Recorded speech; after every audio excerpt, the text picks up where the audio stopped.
The woman's younger sister wanted to make her life miserable, not only taking away every boyfriend she ever had, but also trying to undermine her work. Now with evidence in hand, she gave her sister one last chance to speak her most honest thoughts. She wanted to know why her sister resented her so deeply. Shiho realized there was no point pretending anymore. The reason she cared so much about Keiko was because for her whole life, she had always lived in her sister's shadow. Keiko excelled in every aspect, leaving her overwhelmed with jealousy and insecurity. Shiho believed that only by surpassing her sister could she prove her own worth, so she kept taking away Keiko's happiness to validate herself. After Shiho finally revealed the resentment she had buried for years, her wealthy husband suddenly appeared, and behind him was Haruki, the one she had once falsely accused. Ever since that accusation, Keiko and Haruki had quietly planned their response and had been watching Shiho closely. Shiho showed no fear at all. A voice recording without a face could easily be computer generated, and with the positive image she had built outside, not many people would doubt her. But the evidence in Keiko's hands was far more than a single recording. She had predicted Shiho would cause trouble that day, so Keiko secretly set up her phone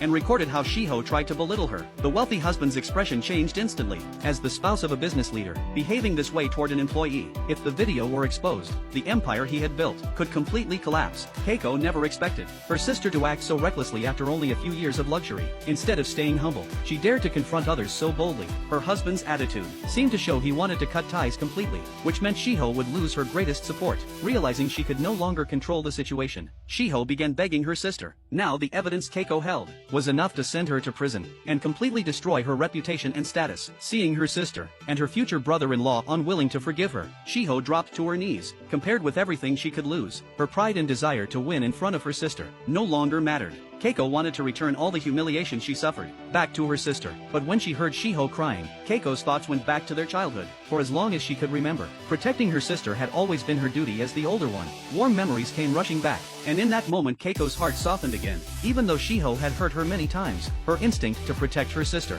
made it hard for her to act harshly. Keiko realized revenge might feel satisfying for a moment, but it would not truly solve anything. In Shiho's heart, a wave of unfamiliar emotions also rose. She felt both jealousy and resentment toward Keiko, but also dependence and longing. These conflicting feelings kept her trapped in pain and confusion. For the first time in her life, Shiho truly tasted the apple pie that symbolized happiness, and she finally understood her sister was right. She had always defined her worth by comparing herself to her sister. This lack of self-worth kept her from finding real happiness. She needed to face her own heart and discover a happiness that belonged to her.